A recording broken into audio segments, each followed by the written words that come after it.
Hey guys, shalom, shalom. Welcome to Victoria's Collection YouTube channel.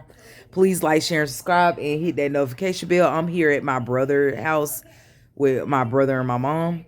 I went to the Planet Fitness yesterday and did my little stretches, and that was it.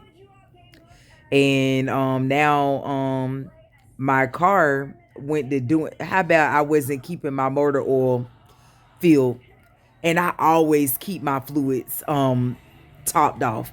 But I had been so overwhelmed and stressed out with everything that was going on, I wasn't paying attention to my motor oil.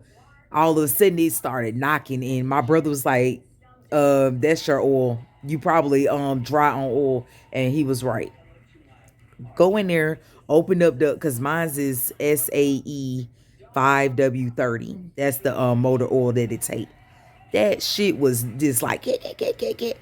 And my brother was like, I'm telling you, cause my dad always taught him about cars, cause my dad was a mechanic and he owned his own mechanic shop. And that's what he did for a living. He owned his own mechanic shop. And he taught me and he taught my brothers, but cause I never do stuff like that. I go in there like my brother told me. Go in there. My engine motor oil is dry. Ain't nothing in there. My brother's like, oh hell no, you better hurry up. And I always keep a big, huge, like large one in my trunk. But it was that much left in it. So when I poured that in there, y'all already know when it be dry and ain't no lubricating the engine. That's dangerous. So I'm glad I caught it when I did, because it had just started like a few minutes ago as I was pulling up to my brother and my mom's place. Hurry up and put some motor oil in there. And I had to drive it around and it still was knocking crazy. This morning, me and my mom go back out to my car and I crank it back up and it's still knocking. It started knocking real crazy again. And I just like let it run, and then finally it stopped. It started going, and then it just stopped. So now everything is okay. And then I took my reader, because I have a diagnostic tool, and I hooked that up to see what was going on with it while the check engine light was on again. So it wasn't nothing going on with my engine. I caught it in time with the lubrication of the motor oil. Now I'm finna go try to get a filter and base layer oil change. Get my dirty filter taken out. Get that taken out. And then I gotta go buy some more motor oil so I can always have it. Oh, I got my foot on my brother's table. That's rude. And once I get that, that'll keep my motor, intact. Then what else I wanted to tell y'all that I'm finna do? Oh yeah, I wanted to share this with y'all. When I was staying at that RV park when I was living in Georgia, I forgot to tell y'all I not only had problems with the office, I also had problems with the truck driver, the Edomite truck drivers that was staying on the other side of me. I already told y'all about the military guy, but it was a truck driver that was staying on the other side of me too, and he was acting racist as hell. And he don't never be there. And one day out the blue, he had came, I guess, because he was off duty with the truck driving. Came home one day to his RV, and he would be loud, like moving all of that stuff. And that's not the case, because I mean, I can't do nothing about that. But when I came out, he was rude as hell. He did the same shit that Bonnie did.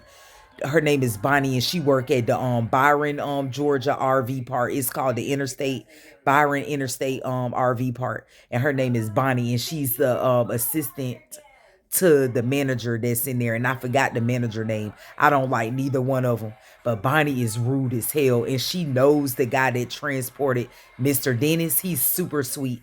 They know Dennis or whatever, because that's how I got the card and I was able to transport.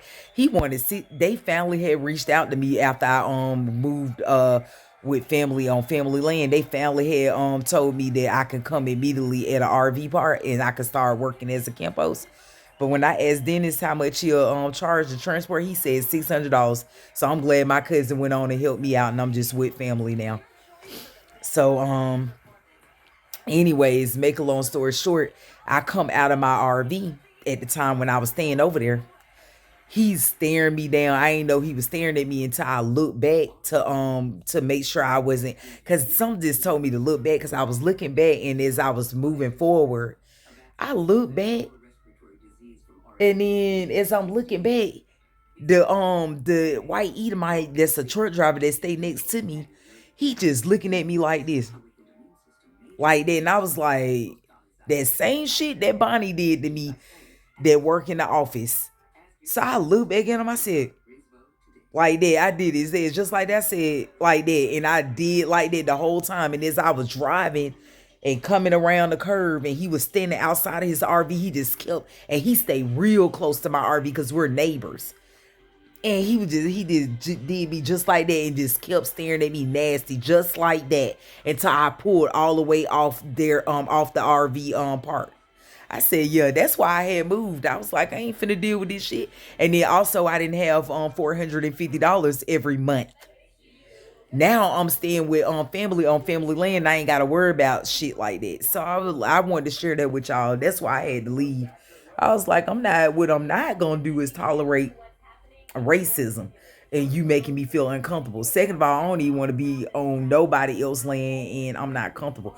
Now I'm on family land, and I got my own privacy and everything. Y'all saw how much space. I ain't got no neighbors next to me. I can walk out and look at nature right in front of me. I got all the privacy.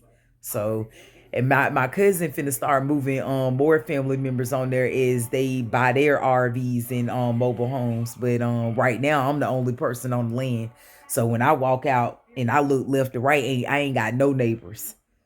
All praises to the Most High. I ain't studying these damn heathens. Boy, and some are my own people. They be the worst as well. But yeah, I forgot to tell y'all about that. He was acting the fool too, and I'm like, I gotta deal with the office, and then I gotta deal with you next door to me, and deal with the military guy on the other side of me. No, no, Jack. That's what it's not gonna be. That is exactly what it's not going to be. So yeah, I ain't got time for that. So guys, I'm just putting in. I have been putting in applications and stuff, trying to find some work ASAP, and I'm still running my business. The goal is to get my business going to the point where I ain't gotta be sitting up here working for somebody else. So I'm doing this temporarily so I can get enough money to get the other goals that I need to get. So I'm still needing donations. And I'm going to keep saying that. I don't care who's watching, who listening, who trying to judge me on me keep asking for donations. I'm going to keep asking for donations to I get enough subscribers to the point where somebody will actually look into helping me out.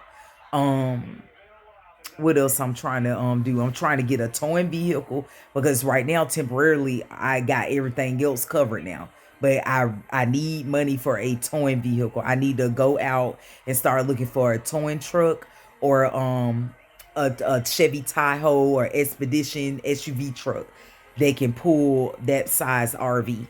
So that way I can be able to move whenever I want to. And then my goal is to get my own permanent land, because right now I'm just staying on family land. So I have my fundraiser updated, guys. So go to the description box below this video and consider donating any small amount. It can be any amount. And I also have Cashapp and PayPal if you want to go through that route. But I just updated my fundraiser, so I can really use donation, guys. So whoever's viewing this video for the first time, you can explore my videos and catch up, and to get to know who I am as a person. And I'll be back with the next clip, because I can't remember what else I want to tell y'all, but I'll be back. Yeah, guys, I know what else I want to say now. My first cousin, where I stay, who owns land, who came and got my RV, and who has the my cousin who has the towing truck. I'm staying on family land with him and his wife. That they own the land that I'm staying on. So he also owns a food truck. So he has his own business. And so I work the family business too. I haven't worked my first day yet because I was observing Shabbat. So the next day we wasn't able to do it because he has some things that he needs to repair that operates his food truck. So once he gets that in order, I basically be working my first day on the family's business food truck. So that's also something that I'm gonna be doing. But I was just doing that to help him out for me like living on the land. But it might be possible that he might like help me out with giving me a little something for helping out on the truck. But I'm not looking forward to it. I'm just thankful that he literally took his finances and his resources and came and got my towing vehicle and put me on a plot of land. That's more than enough, and that's why I told him I would love to work on the family's business. So yeah, he owns a family food truck, so he owns a business. So not only does he has land, he also owns his own business. So I'm gonna be working with on my cousin's food truck. So that's what I be doing. That's my cousin right now texting me. But anyways, guys, please like, share, subscribe, and hit that notification bell. I'm out.